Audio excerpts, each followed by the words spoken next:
ಜಿಲ್ಲೆಯಲ್ಲಿ ಮಳೆಗಾಲ ಬಂತು ಅಂದ್ರೆ ಸಾಕು, ಜನರಿಗೆ ಒಂದ್ ಕಡೆ ಖುಷಿ ಆದ್ರೆ ಮತ್ತೊಂದು ಕಡೆ ಸಂಕಷ್ಟ. ಅದರಲ್ಲೂ ಕೆಲ ತಾಲೂಕುಗಳಲ್ಲಿ ವಿದ್ಯಾರ್ಥಿಗಳ ಪಾಡು ಹೇಳತೀರದು.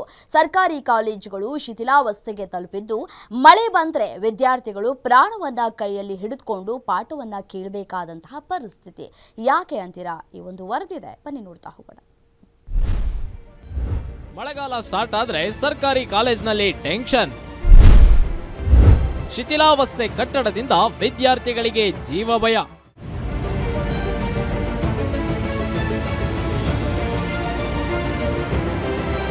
ಮುಂಗಾರು ಮುಂಚೆ ಮಳೆರಾಯನ ಆರ್ಭಟ ಜೋರಾಗಿದೆ. ಇನ್ನೊಂದು ಕಡೆ ಸರ್ಕಾರಿ ಕಾಲೇಜು ಕಟ್ಟಡಗಳು ಶಿಥಿಲಾ ವ್ಯವಸ್ಥೆ ಇರುವ ಕಾರಣ ವಿದ್ಯಾರ್ಥಿಗಳಿಗೆ ಜೀವ ಭಯದಲ್ಲಿ ಪಾಠ ಕೇಳುವ ಸ್ಥಿತಿ ಎದುರಾಗಿದೆ. ರಾಯಚೂರು ನಗರದ ಬಾಲಕರ ಸರ್ಕಾರಿ ಪದವಿ ಪೂರ್ವ ಕಾಲೇಜಿನಲ್ಲಿ ಸರಿಯಾದ ಕೊಠಡಿ ವ್ಯವಸ್ಥೆ ಇಲ್ಲದೆ ವಿದ್ಯಾರ್ಥಿಗಳು, ಉಪನ್ಯಾಸಕರು ಜೀವ ಭಯದಲ್ಲಿರುವಂತಾಗಿದೆ. ಮಳೆ ಬಂದರೆ ಎಲ್ಲಾ ಕೊಠಡಿಗಳು ಸೋರುತ್ತವೆ. ಇದರಿಂದ ಮಳೆಗೆ ಮೇಲ್ಛಾವಣಿ ನೆನೆದು ಉದುರಿ ಬೀಳುತ್ತಿವೆ.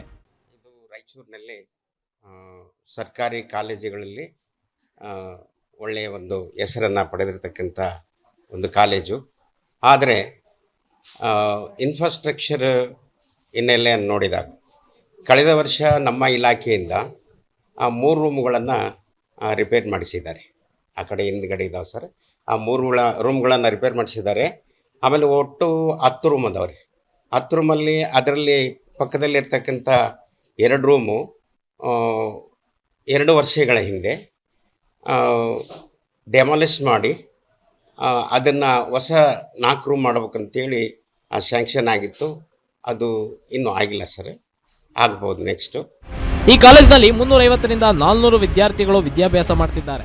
ಇನ್ನು ಕಟ್ಟಡಗಳನ್ನು ನೋಡಿದ್ರೆ ಮಾತ್ರ ಯಾವ ಪಾಲಕರು ಈ ಕಾಲೇಜುಗಳಿಗೆ ಮಕ್ಕಳನ್ನ ದಾಖಲಿಸೋದಿಲ್ಲ. ಕೊಠಡಿಗಳ ಪರಿಸ್ಥಿತಿ ನೋಡ್ತಿದ್ರೆ ಸಂಪೂರ್ಣ ಮೇಲ್ಛಾವಣಿ ಉದುರಿ ರಾಡ್ ಕಾಣಿಸುತ್ತಿವೆ. ಮಳೆ ಬಂತು ಅಂದ್ರೆ ಸಾಕು, ಯಾವಾಗ ತಲೆ ಮೇಲೆ ಬೀಳುತ್ತೆ ಎಂಬುದು ಗೊತ್ತಿಲ್ಲ. ಇದರಿಂದ ಕಾಲೇಜು ಆರಂಭವಾಗುವ ಮೊದಲು ರಿಪೇರಿ ಮಾಡಿಸಿ ವಿದ್ಯಾರ್ಥಿಗಳಿಗೆ ವಿದ್ಯಾಭ್ಯಾಸಕ್ಕೆ ಅನುಕೂಲ ಮಾಡಬೇಕಾದ ಶಿಕ್ಷಣ ಇಲಾಖೆ ನಿರ್ಲಕ್ಷ್ಯ ಮಾಡ್ತಾ ಇದೆ.